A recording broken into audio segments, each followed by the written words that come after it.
Ek groet u, dit is Sondagoggend die 29ste Junie en die helfte van die jaar is so te sê om. Kom ons gesels oor een ding waarvoor ons nooit genoeg sal kry nie. Kan jy raai wat dit is? Dit is nie geld nie, hoor. Dit is tyd. Tyd. Waarvoor ons nooit genoeg gaan hê nie. En wat ook al aanhou, daardie horlosie jou aanhou tik, of ons reg is daarvoor, of nie, hy gaan nie wag vir ons nie. Ons sigbare horlosie wat aftik, terwyl jy hierna luister. Of ons dit besef of nie, ons is in 'n wedloop teen tyd.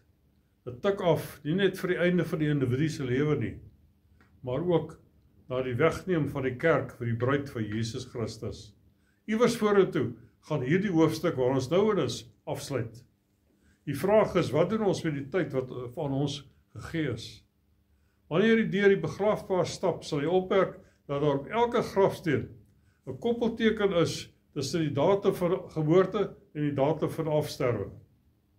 Daardie koppelteken verteenwoordig aksies wat daardie persoon deur sy hele lewe, of deur haar lewe gedoen het. Vir gelowiges moet daardie koppelteken beteken dat sy lewe gevul was met 'n doel, met gehoorsaamheid en aansporing om goed te doen vir die Here. Ons is nie gered om niks te doen nie. Ons is gered om te dien.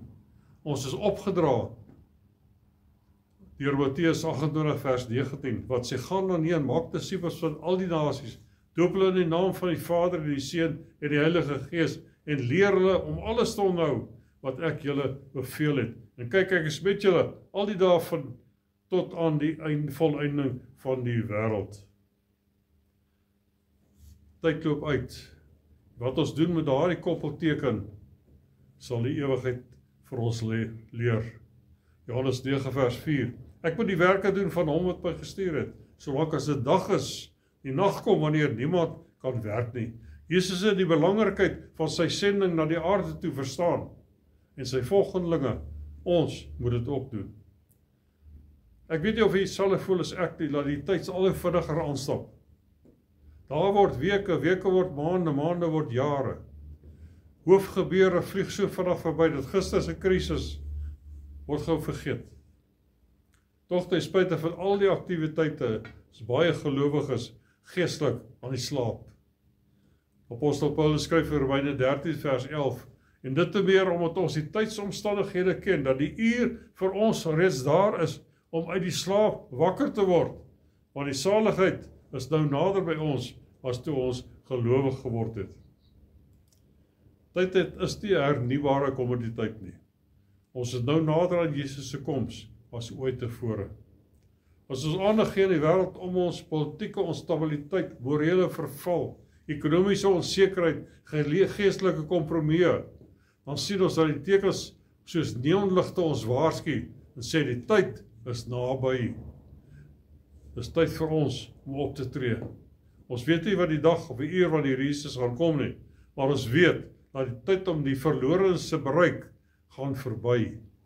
Elke minuut beteken. Daardie medewerker, oor wie jy bekommerd is, daardie familielid, wie se hart so hard is, jou buurman wat jy byna elke dag sien, wat van hulle? Handelinge 20 vers 24, maar ek bekommer my glad nie, en ek ag ook my lewe vir myself nie dierbaar nie, sodat ek met blydskap my loopbaan kan volbring, en die bediening wat ek van die Here Jesus ontvang het, om kragtig te getuig vir die evangelie van die genade van God. Ons het daardie skat, wat ons moet deel met ander. Jou wedloop is nie om roem of winsbejag nie. Dit is oor jou bediening. Die groot opdrag is nie 'n aanbeveling nie, dis 'n bevel. Jesus het nie vir ons 'n lys van aanbevelings gegee nie. Die groot opdrag is nie 'n deeltydse werk vir voltydse Christene nie. Dis 'n gevegsoproep vir elke gelowige. Efesië 6 vers 12, want ons worstelstryd is nie teen vlees en bloed nie, maar teen die owerhede, teen die magte, teen die wêreldheersers van die duisternis van hierdie eeu, teen die bose geeste in die lig. Ons is gered om te dien. Wat 'n beroep jy ook al instaan, onderwys, tegnikus, boerdery. Dit gaan nie daaroor om 'n inkomste te skep noodwendig nie, dit gaan oor om 'n uitkoms te skep vir ander wat God nodig het. Om Abraham Hamilton 3 aan te haal, hy sê, our careers should fuel our calling. The mission is not just survival, it's surrender. Surrender to the cause of Christ. Surrender to His will. Surrender to the urgency of the gospel. Venster van geleentheid is besig om toe te gaan.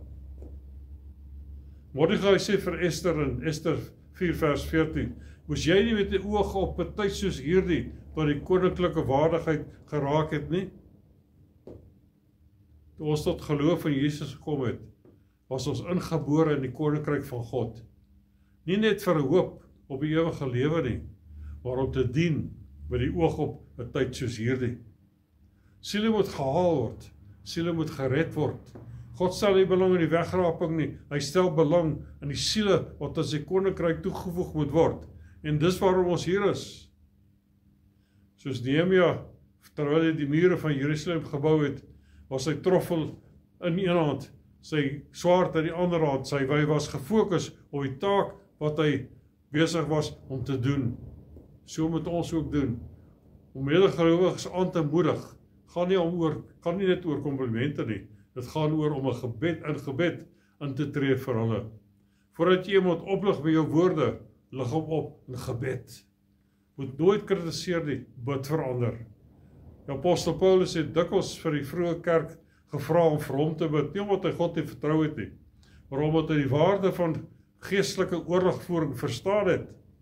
Hy sê in Efesië 6 vers 18, terwyl julle met alle gebed en smeking by elke geleentheid gebid in die gees, en juist daartoe waak, met alle volharding en smeking vir al die heiliges, en vir my, sodat 'n woord by gegee mag word as ek my mond oopmaak, om met vrymoedigheid die verborgenheid van die evangelie bekend te maak, waarvoor ek gesond is in kettings, sodat ek daarin vrymoediglik kan spreek soos ek moet spreek. Ons is nie gesande in kettings nie, maar ons is gesande.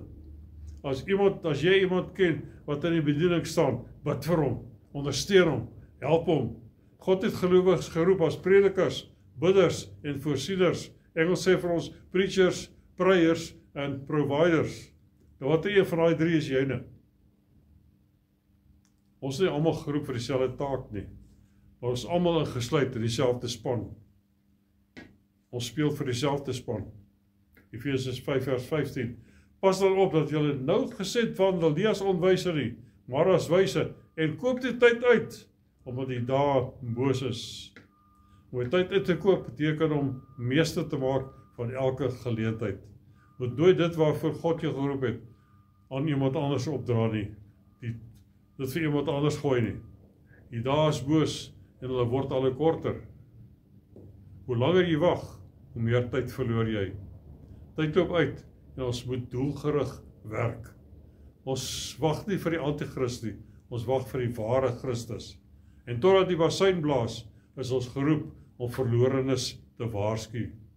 2 Korintiërs 6 vers 2, want hy sê, in die tyd van welbehae het ek jou verhoor, en in die dag van heil het ek jou gehelp. Kyk, nou is die tyd van welbehae, kyk, nou is die dag van heil. Daar kom 'n dag wanneer die tyd nie meer gaan wees nie. Nie meer waarskuwings nie, nie meer kanse nie, net die ewigheid. Dit wat ons nou doen, tel vir die ewigheid. God het steeds werk vir jou. Miskien is jou hande vol, miskien is jou kalender volgepak met afsprake, miskien is jou energie getap. Maar wees verseker, jy is nog steeds in die geveg gewikkeld, en daar is iemand wat op jou staat maak om vir hom die pad te wys. Hardloop die wedloop, kom die tyd uit, bemoedig mekaar en leef met die ewigheid in gedagte. Onthou, jy is nie alleen in hierdie wedloop nie. Ons is almal saam, skouer aan skouer, bid vir mekaar, een van gees, een van siel. Ons tyd mag uitloop, maar ons hoop en ons geloof loop nie uit nie. Bly wakker, waak en bid. Want is die pragtige belofte in Openbaring 22 vers 17, dan sluit hiermee, en die gees en die bruid sê kom, en laat hom wat hoor sê kom, en laat hom wat dors het kom, en laat hom wat wil, die water van die lewe neem verniet. Dis nog beskikbaar. In hierdie vers verklaar God met deernis vir vir ons, glo in my, kom na my toe, nooi my in jou hart en in jou lewe in. Jy het niks om te verloor nie, maar jy het alles om te wen. Elkeen en alles roep jou. Die Heilige Gees roep jou. Die bruid van Jesus roep jou. Elkeen wat gehoor en geglo het, roep jou.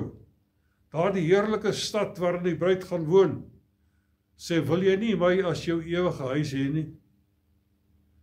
En die laaste, jou geestelike dors hier binnekant, het roep jou en sê, ek wil geles word. Waarom sou jy nie kom om te drink nie? Jesaja 45 vers 1 sê, hoe almal wat dors het, kom na die waters. En wie geen geld het, die kom koop en eet, ja, kom koop sonder geld en sonder prys, wyn en melk. Waarom gee julle geld af vir wat geen brood is nie, en julle arbeid vir wat nie kan versadig nie? Luister aandagtig aan my en eer die goeie, en laat julle siel hom in vettigheid verlustig. Lig julle oor en kom na my toe, luister, en julle siel sal lewe.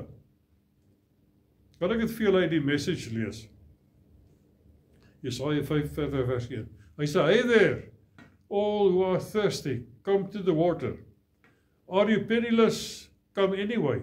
Buy and eat. Come, buy your drinks. Buy wine and milk. Buy without money. Everything's free. Why do you spend your money on junk food? Your hard-earned cash on cotton candy. Listen to me, listen well. Eat only the best. Fill yourself with only the finest. Pay attention. Come close now. Listen carefully to my life-giving, life-nourishing words. I'm making a lasting covenant commitment with you, the same that I made with David. Sure, solid, enduring love. Die water van die lewe is verniet. Dis sonder koste of verpligtinge. En enigeen wat wil kom, kan kom. Maar tog nie dat die laaste uitroep die volgende gaan wees nie. Hoe tragies, hoe hartseer, hoe verskriklik gaan dit wees, as iemand in daardie dag moet sê, soos Jeremia 8 vers 20 sê, die oes is verby, die somer is ten einde, en ons is nie gered nie. Mag dit nooit jou uitroep wees nie. Kom nou, besluit nou positief. Mag die Here u seën. Amen.